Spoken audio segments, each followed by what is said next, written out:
Hello, Taurus. Welcome to the Plaid Sheep Oracle. So your reading today is about a connection with another person. And this might be romantic, but it is very definitely creative. There is a sense of romance, of that kind of connection that is right, that transcends all aspects of life, but it doesn't have to be. The crux of it is more about creation. We start with these two cards from a mixed deck that I have, and the first is this Courageous Peony. Multifaceted, unique nature, let yourself be seen. And then this Making Waves card, which says momentum is building, it's your time, achievement. And all of these things are absolutely relevant. But what the cards are also talking about is this connection. So one of you, right, has this right, ascending, right, this peony energy. So I think one of you is calling and the other receiving and kind of opening a portal between you.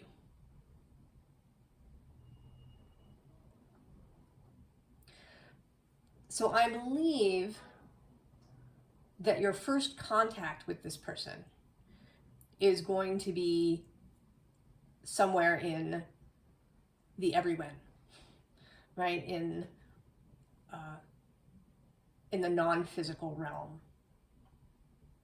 And it may come as telepathy. It may come as meeting in dreams. You may start to daydream about somebody.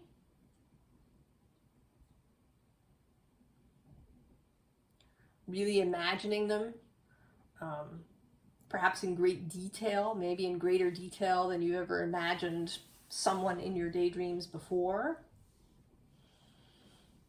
There will probably be a feeling about it, right? A real sense that this is a real person and not just somebody that you've imagined.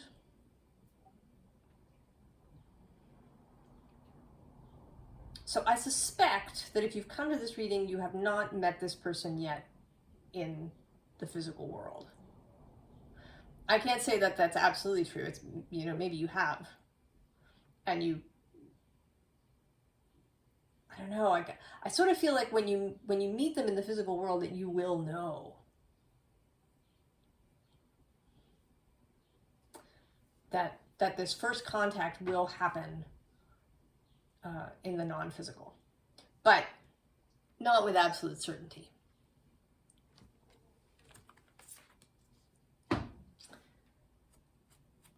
So we have partnership coming out.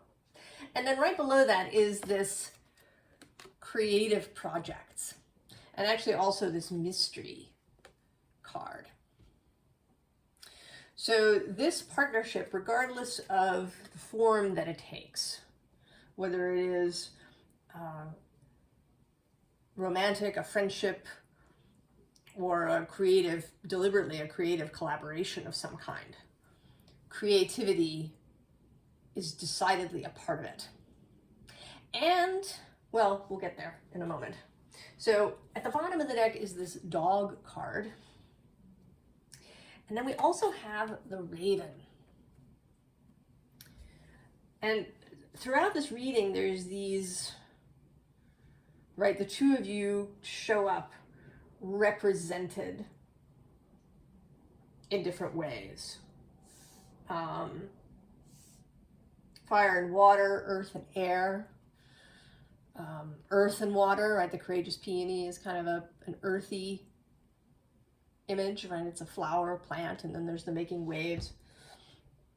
And here also we have this earth and air combination, And also actually fire and air, right? The dogs are, while they are very earthy, they're also fiery. They're spontaneous and joyful and playful, especially the golden retrievers. The dog says loyalty, sincerity, and unconditional love. So there's all of these energies too. And then the raven says magic, coincidence, and synchronistic events. So that as well.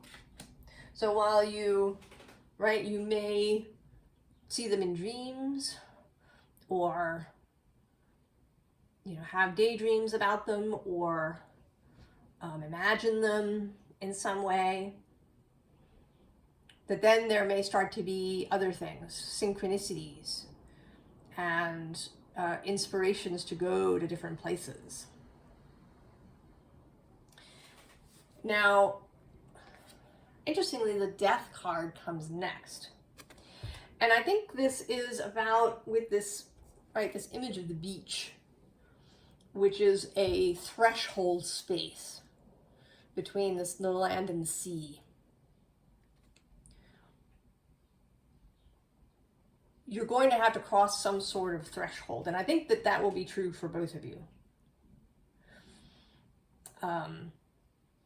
You know, and I don't know which one is you. Are you the one who's more calling or the one who's receiving? You might both be doing both.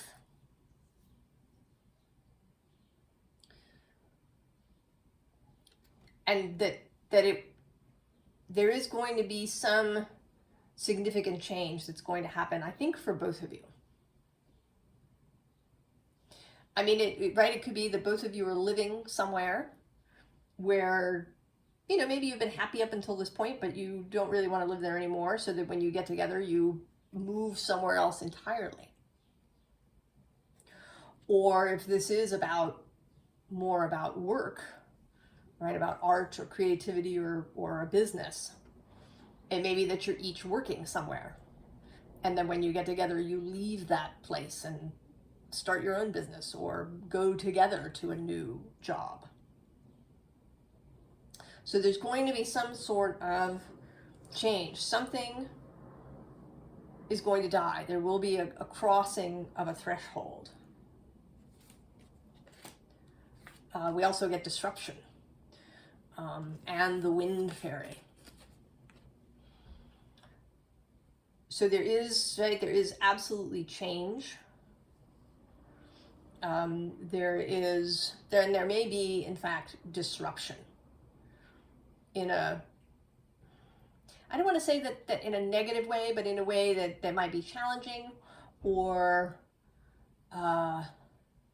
you know, that requires some effort in some way. Or, you know, that may disrupt other people. I mean, certainly if you each quit a job, you're disrupting the place where you leave. You know, if this is about meeting a new person and maybe you both have children and you have to, right, that's a disruption. So there's something, but this disruption with the wind fairy who says thoughts, words, intellectual analysis,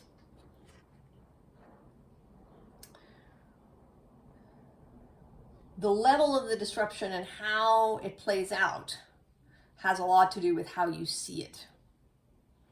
And I want to say that this disruption is beneficial. That you're not, right, you're not destroying something, you're not abandoning somebody, right? It's not that. This is a beneficial disruption, but it is still a disruption. So now we have the Ace of Swords. And at the bottom of the deck is the Ten of Swords and the corpse.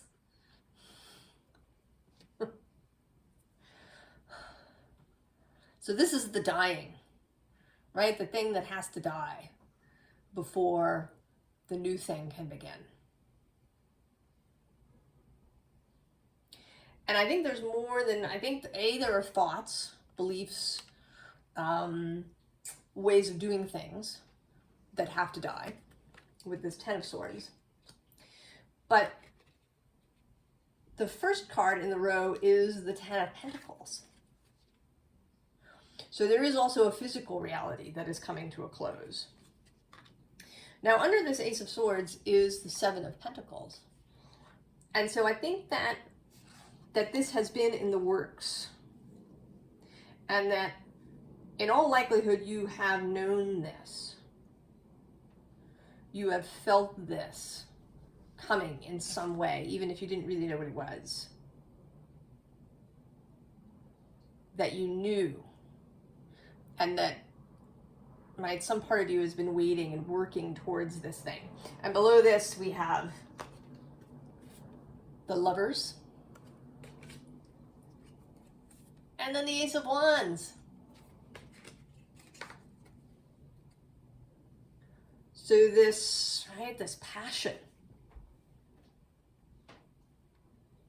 Possibly for each other, certainly for the synergy that you create together.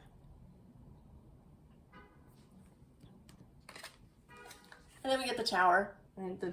The disruption, repeated, right? That something is going to have to change in a fairly radical way. So I think that if you are at a job that at some point you're going to leave,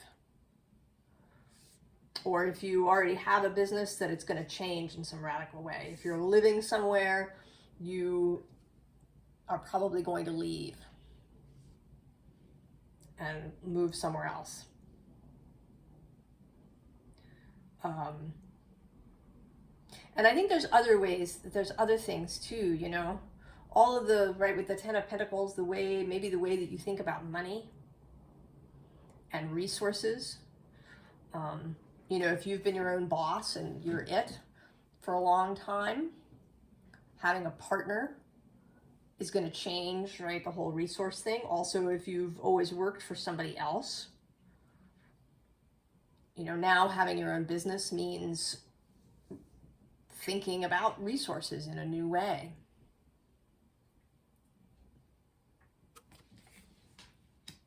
Certainly setting up a home together with somebody is learning about resources in a new way.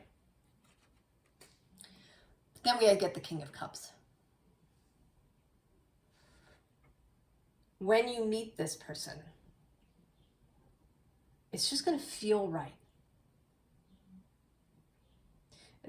Like things are going to sort of fall into place. There's going to be an ease and a maturity to this relationship. You know, you are both mature people emotionally. And so that when you meet, right, there isn't going to be, you know, game playing, or, you know, you're not going to be looking at tarot readings online that's, you know, say, what is the other person thinking? You're going to know. They're going to tell you and you will tell them. There's a lot of emotional intelligence on both sides. And then the Three of Pentacles, the ability to really work together.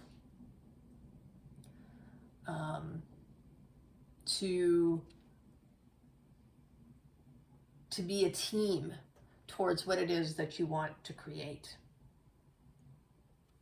A real partnership.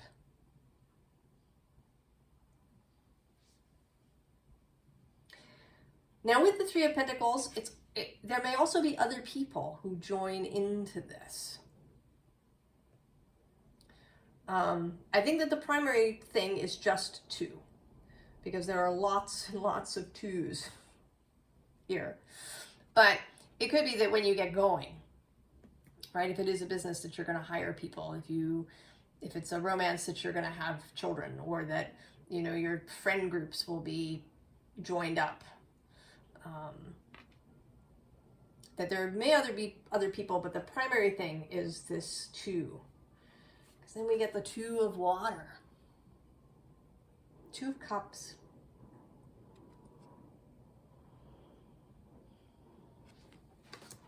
And then below that is the Messenger of Earth, and at the bottom, the Messenger of Air. So Earth and Air. So you are, while you fit together really well, and you're really compatible and synergistic, you are also different. You have different complementary skills and personality traits.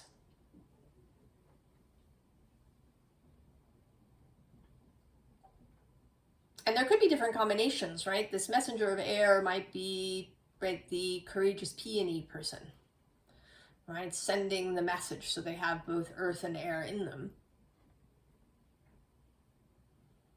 But they may use it differently than you use your earth and air.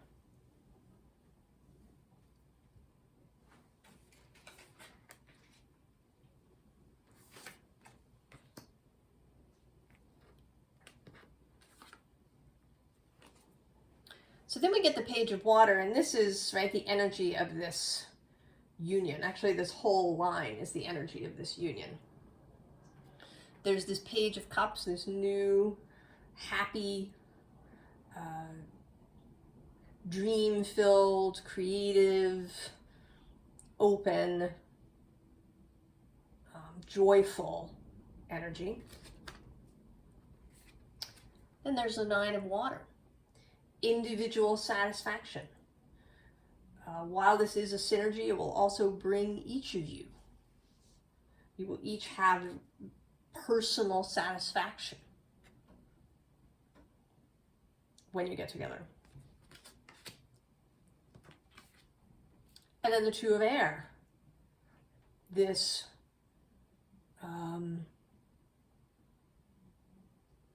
this dynamic, right? It's going to be a dynamic relationship, right? A relationship of equals, of peers.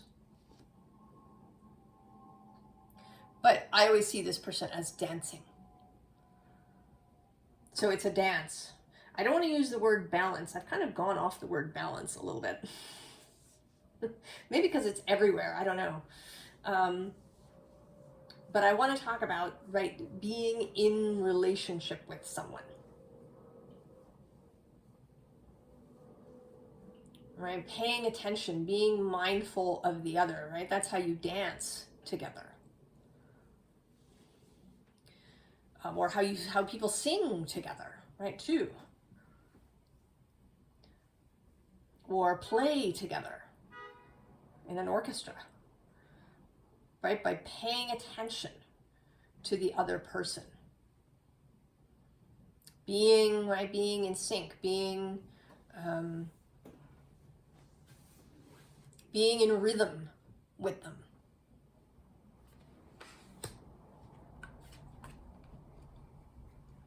And then the Six of Earth, here, this reciprocity, this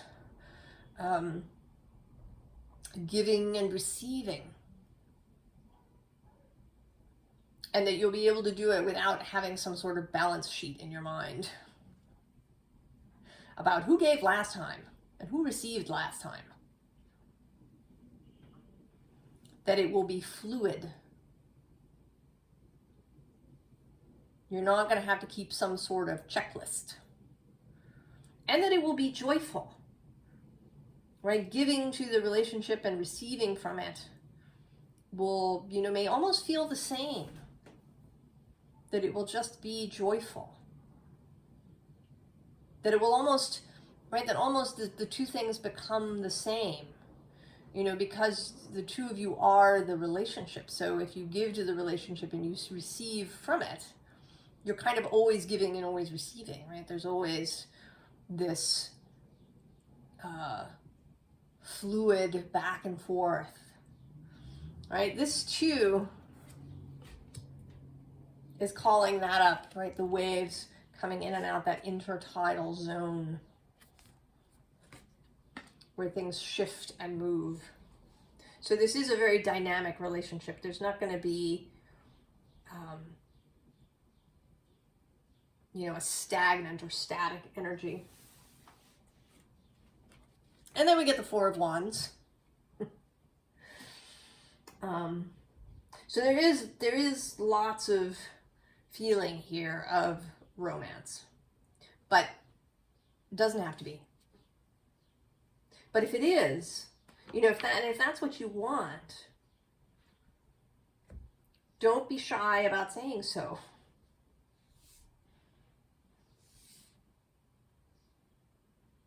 If that's what you want.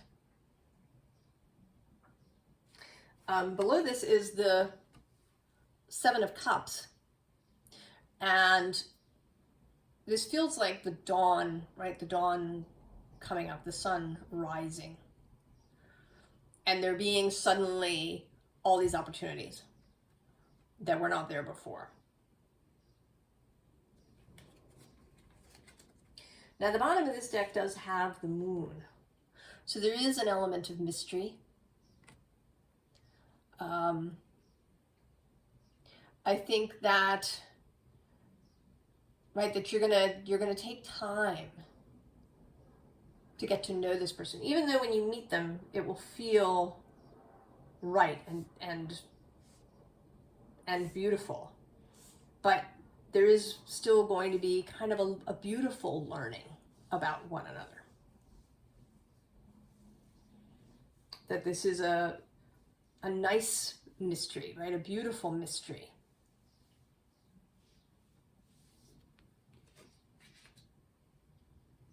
So then we have these, at either end, we have these two cards. Lady of Wands and Lady of Cups. Here are the pages. So, yeah, fire and water.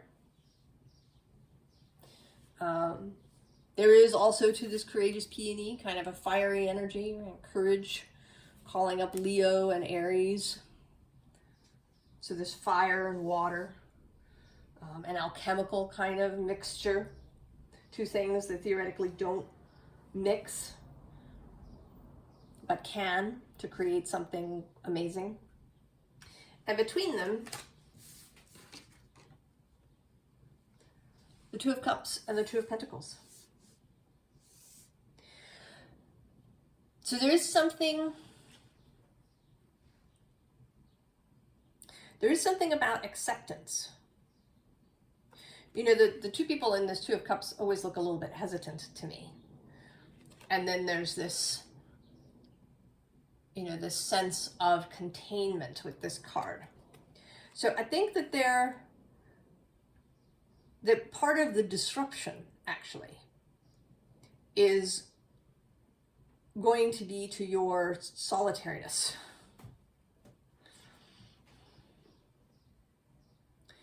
And it's possible, you know, to be solitary in a relationship. I have done it, so I know.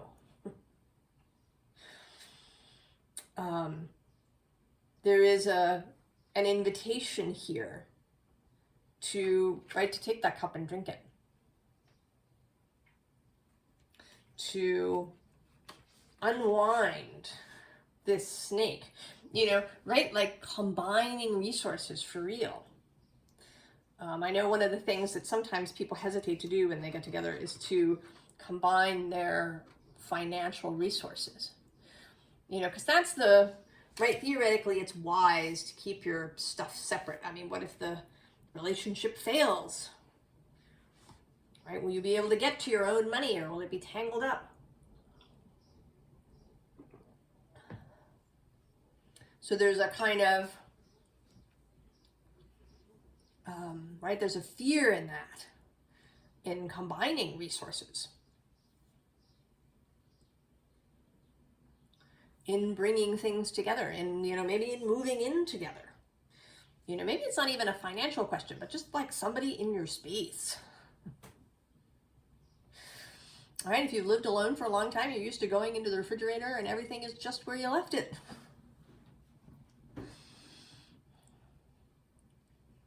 But when you move in with somebody, that changes.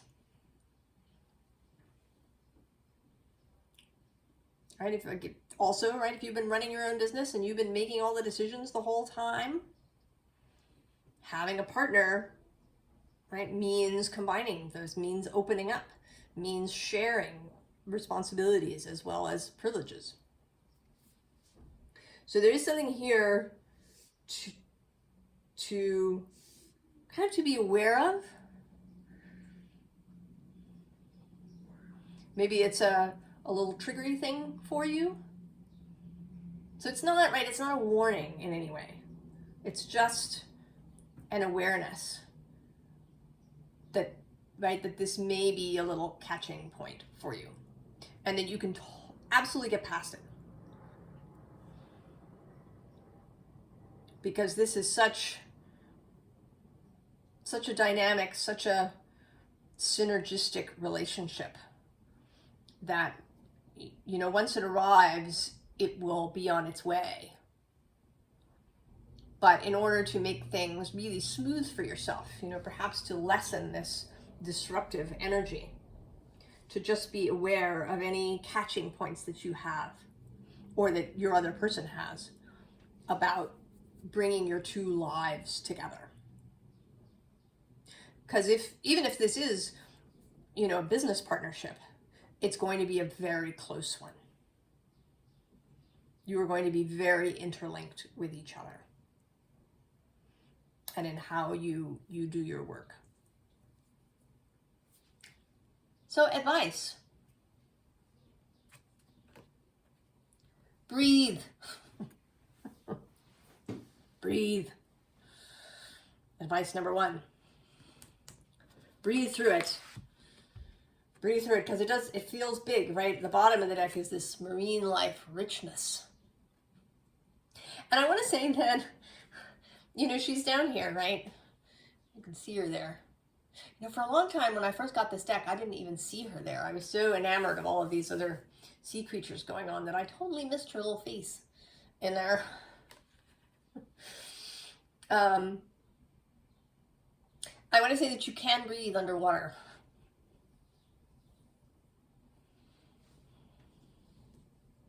That even in moments when it feels overwhelming, because it's just so wonderful. It's so much more than you even imagined it was. And where you may feel, you know, underwater, that you can breathe under there.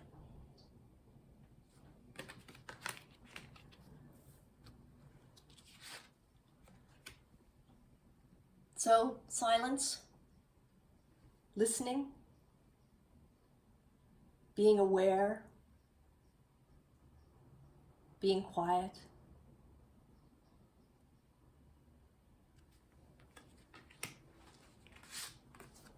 And then the volcano. So also release your passion.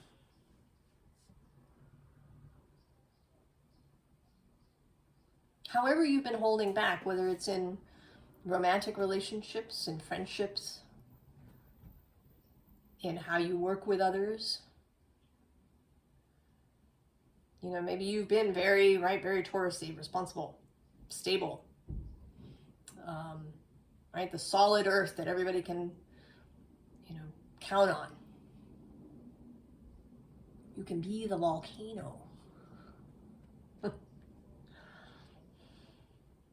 That is part of earth too, right? The combining of earth and fire.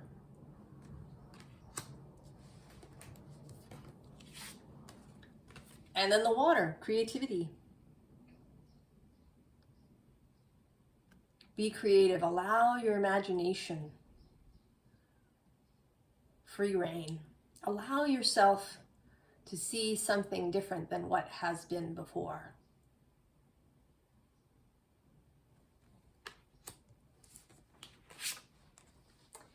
Then speed.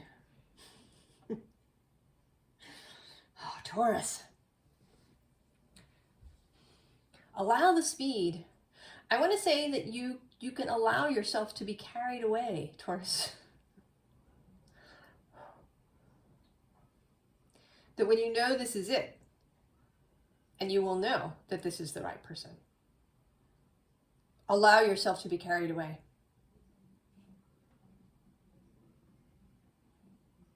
Allow this disruption, this tower, this electricity to happen. Allow some of the movement to be fast.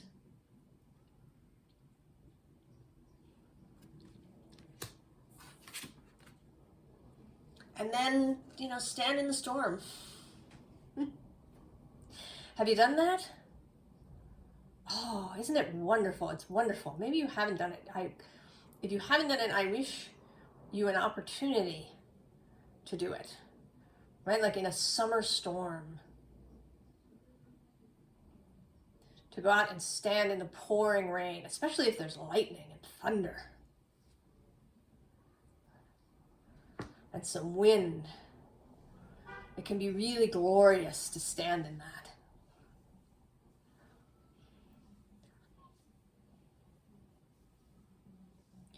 Really glorious to feel so much energy passing through you. And it can be not overwhelming at all, but uplifting, energizing. And that's what this meeting is going to be. And I think that it will be that way for both of you. Though one of you, perhaps the other, since this is a Taurus reading, the other might be, Aries or Sagittarius or Gemini or something, as the dominant energy of their self. They may find it, more exhilarating. They may be more exhilarated easily. They may find that more comfortable. But I think that you can get comfortable in the exhilaration too. That you can learn to love standing in the storm, standing in the wind. Now, something that I didn't mention, but I feel sort of called to mention now, is that the King of Swords showed up 3 different times in the 3 tarot decks. So he was here. If I went past the Ace of Wands, right, there's the 7 of Pentacles, the Lovers, the Ace of Wands, there's the King of Swords. And then here he was under the Messenger of Earth is the King of Air, and actually the Queen of Air is next to him. And then the 10 of Cups. As well as, the 4 of Fire repeating. And there you are. I didn't even see you looking at you. You're there twice. That's why I was called. The Hierophant and the King of Earth. Under there. Below this 10 of Cups, 4 of Fire, 4 of Wands union that's going to happen. So I think that some aspect of you perhaps that has been buried or that has not had the opportunity to blossom is going to be given the opportunity to blossom. And the King also appears here below the 7 of Cups. And he is both looking at the card below him, which is the 8 of Pentacles, and then actually the Queen of Pentacles. And he's also looking on at the moon.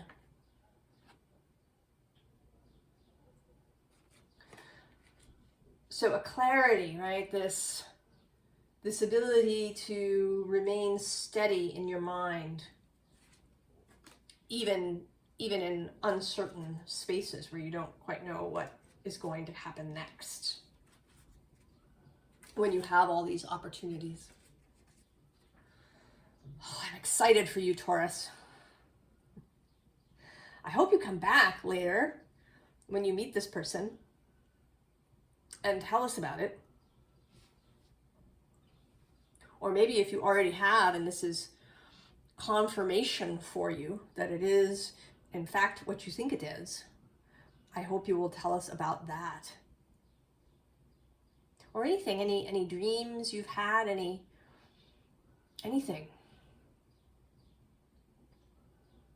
It would be great to hear. And I wish you the very, very best, Taurus. And I will see you next time. So long.